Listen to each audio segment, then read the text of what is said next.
What's up, everybody? Happy Thursday. Hope all you're having a great day so far. Getting into this episode of GH, a hot mess. Listen, I am so glad Sean decided to take the money. I said, thank you, God.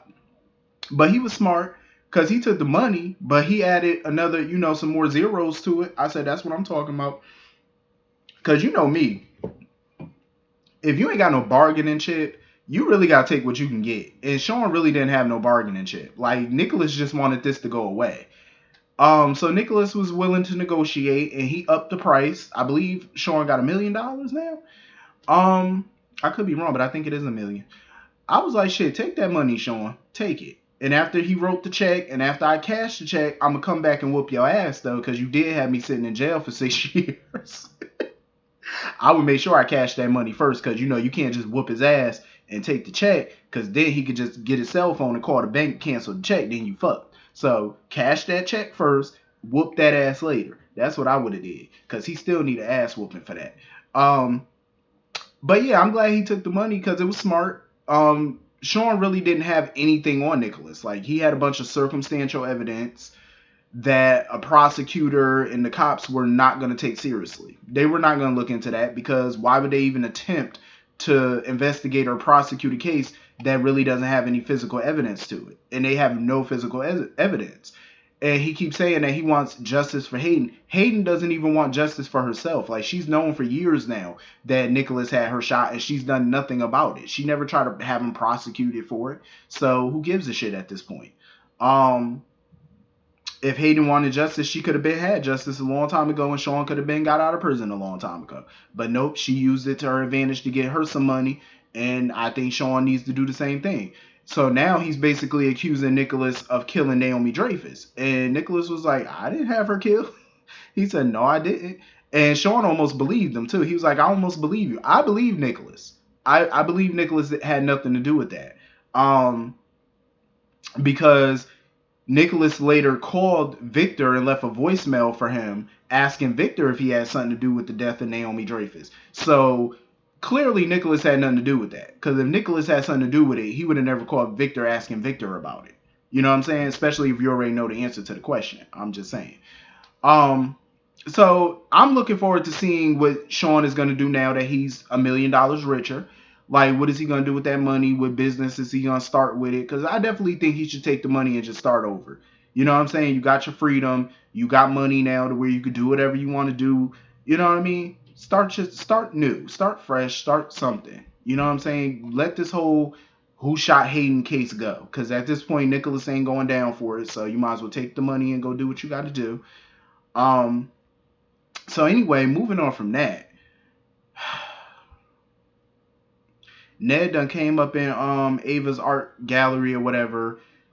Trina was up in there looking at something for National Geographic, some art project thingy, whatever. And she wants to do an exhibition on it. And Ava was like, "Well, shit, we can't find nobody to bankroll the exhibition at this short of notice." And Ned was like, "Well, I'll offer to do it." It's something about photos of animals or something like that, National Geographic.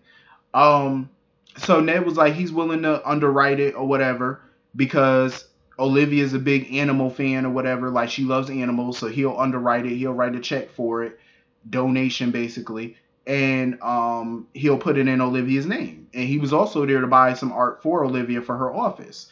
And Ava was like, "Okay, cool, I got the perfect thing." So he ended up buying her some painting of a dog or whatever. Olivia was pissing me off because Ned is really trying. Like, he really is. And let me tell you something. Ned fucked up. He did when he slept with Alexis and tried to hide it and all that. He messed up. He did. But he's been trying to fix that for some time now. And he thought that they were on the right track until this Leo mess came up. And now they're back at square one. And Olivia's more pissed off than she was before.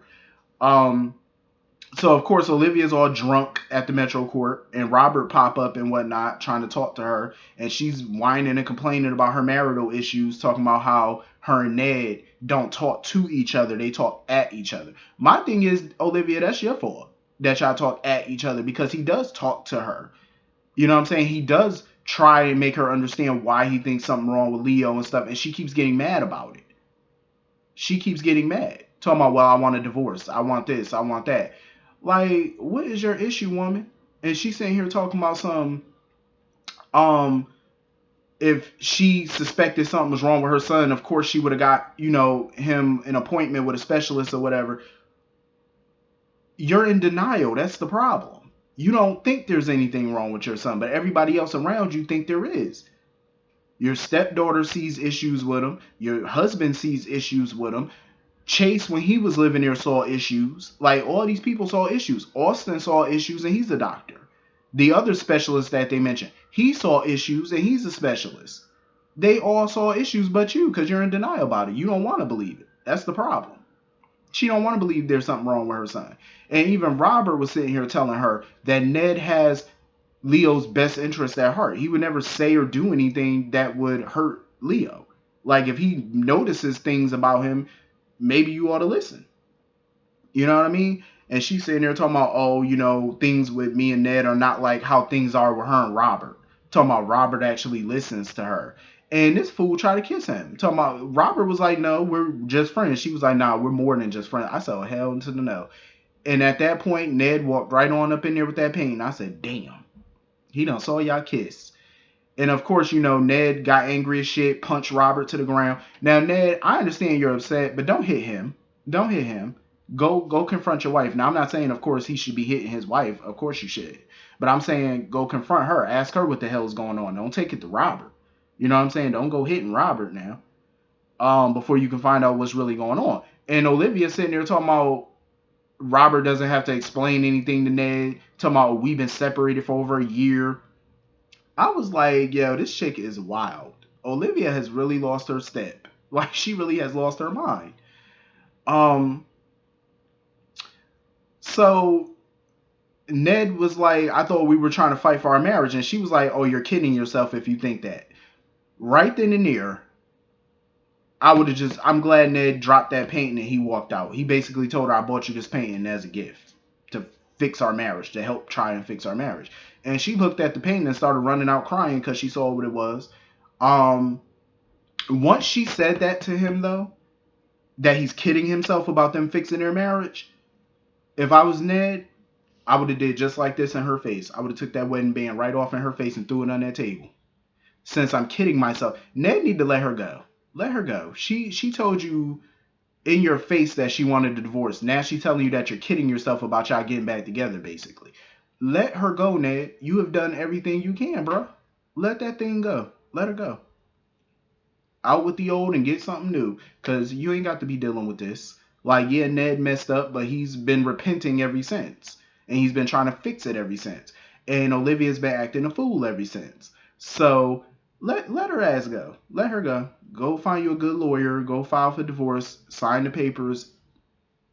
And kick her out the mansion. She want to go, let her go. Because this Olivia's starting to piss me off now. Like, she really is. She's starting to become a nuisance. Like, all this foolishness for what? Like, you acting a whole fool for no reason. Like, she really need to go about her business. So anyway, moving on from that. So Sam drops by the Savoy basically to fill Curtis in on the Drew situation in Greece. Speaking of Greece,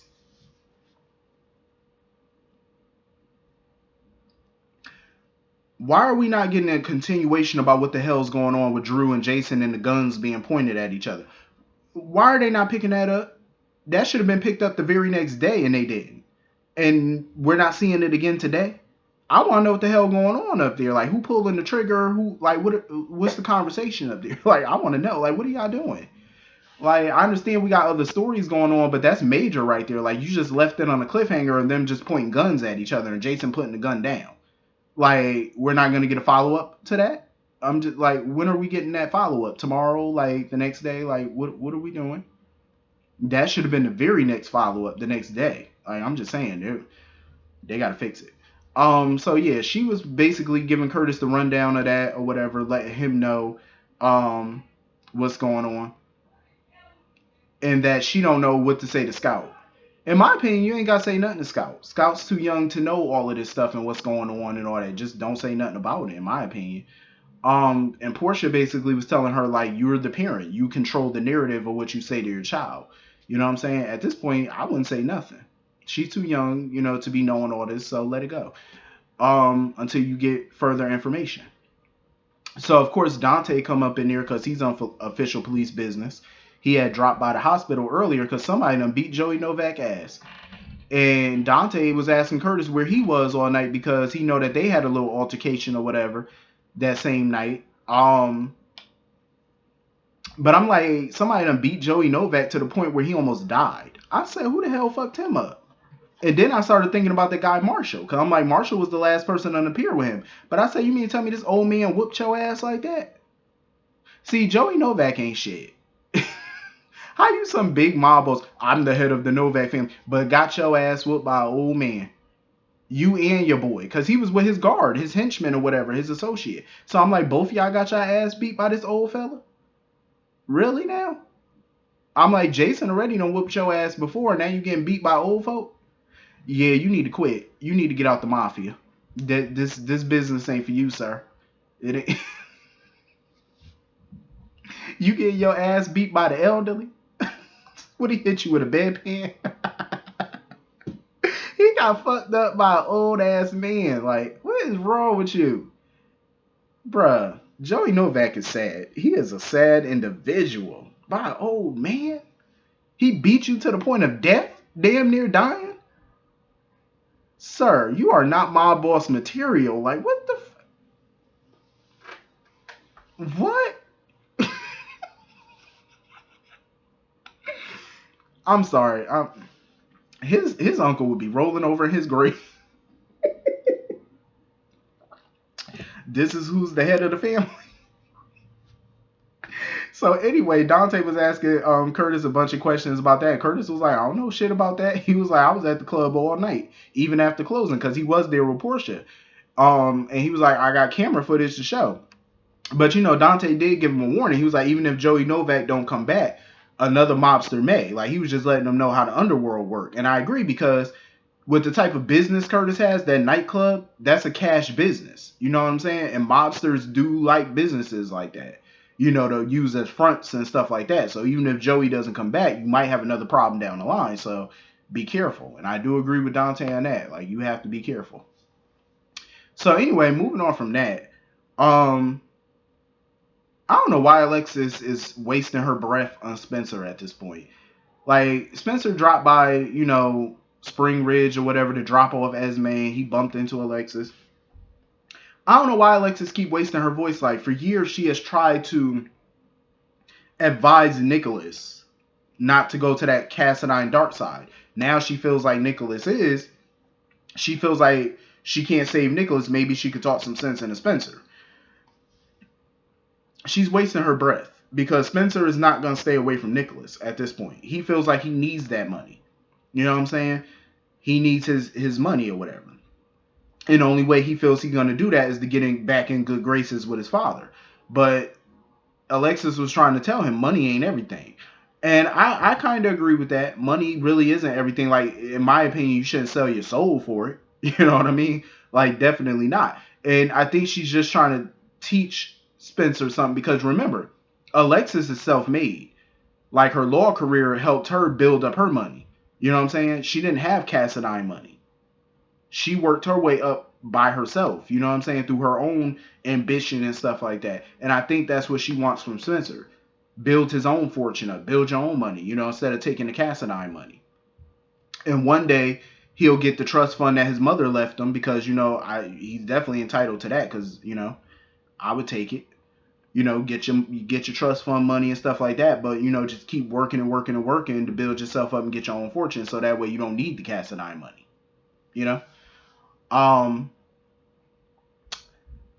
think he's starting to realize, though, that Esme may not be the person for him. Because he was sitting there, when he was talking to Alexis, he was like, his girlfriend didn't sign up to be with a pauper or whatever. I'm like, that should tell you something. Like, if this girl is only with you for your money, you need to dump her ass. Like, you really do. And then when he went to the hospital to get his hand checked out, he bumped into Trina. And, you know, he was kind of laughing like, oh, when you met me, you didn't know that I was crazy rich and stuff. And she was like, no, I didn't know. But she told him, she was like, technically, you're not rich. Your father is rich. And when she walked away, he had this smirk on his face and stuff. And I think he realized, I'm just trying to interpret. Maybe he's realizing that Trina's the right one for him because she's not Esme. Esme is with you for what you can do for her financially and stuff like that. Trina don't give a damn about your money. Trina's not impressed that you're a Cassadine. She's not impressed that your family has millions and billions of dollars. She doesn't care about that. That shit don't impress her. You know what I'm saying? She don't care for it. So that's the type of person he needs to be with. But he mentally he needs to get his shit together first. Like you need to fix your mindset and stuff to get with a woman like that. I'm just saying. Speaking of Esme, her little crazy ass, that chick is nuts. Like she has this infatuation with the criminally insane, and I'm like, what is your infatuation? Like, what are you infatuated by this shit for? And that's what Harmony was trying to figure out. She was like, what makes you want to work with people like this? And she was like, well, everybody deserves redemption. You should know. I said, oh, hell no. And that's when Harmony realized that this girl did her homework on her. And that's what scares me about this girl. Like, she literally does her homework on everybody before she even encounters them. Before she even has a real conversation with them, she knows about you. Like what you've done in the past, what you've done recently. She knows everything about you. Like what you had for breakfast this morning. Like this girl be knowing. I'm like, that shit is creepy. Like you really be Googling my ass? Like what are you doing? Like homegirl is nuts. Um and then, Harmony started telling her about DOD and Shiloh. And when she was talking about the Colt and Shiloh and stuff like that, Esme had this weird ass look on her face, like she had this strange look. And then she was talking about, they're a good organization. I said, bitch, what? It's a cult, you nutball. Ain't nothing good about them. Yo, the chick is weird. Like she's wild. I wouldn't be surprised if she was somehow connected to the DOD. Like the way she had that look on her face when Harmony was talking about it. I said, please tell me you're not connected to them in some way, shape, or form. So then, of course, she's sitting there messing around with the chessboard and talking about some checkmate and stuff. I said, what is this girl up to? Then she talking to Ryan, little crazy ass, talking about how her plan hit a little, snafu, but she got everything taken care of or whatever. I'm like, what is she up to? Like, what is she talking about everything taken care of? Like, I want to know more about this girl. I'm intrigued. I am so intrigued by Esme. Super intrigued. Like, what is she up to? It's like she's got all these people on this chessboard right now, and it's like, what game exactly are you playing? We know you playing chess, but what's the end game to it? Like, what are you really up to that involves all these people? You know what I'm saying? Especially Ryan. Like, what the hell is going on with this chick? So anyway, moving on from that, Valentine and Anna were hoping that Victor was gonna help them. Victor was like, hell no. Victor was like, nope, because he can't give Peter up right now. As much as he wants Peter to go down, he knows that that's his only leverage. That's the only leverage he got. And he's not willing to give it up because Victor was claiming that there's a higher purpose for everything that's going on. Like there's a bigger picture. And I'm like, what the hell is he talking about? Bigger picture to what? What are you up to? So now basically he's alluding to the fact that there's something bigger going on than what any of them even realize. And I'm curious, like, what the hell is he up to now? But Anna may not have a choice at some point because she was like, if Victor's not willing to talk right now, in order to get Peter, if they don't find Peter on their own, they may have to give Victor immunity.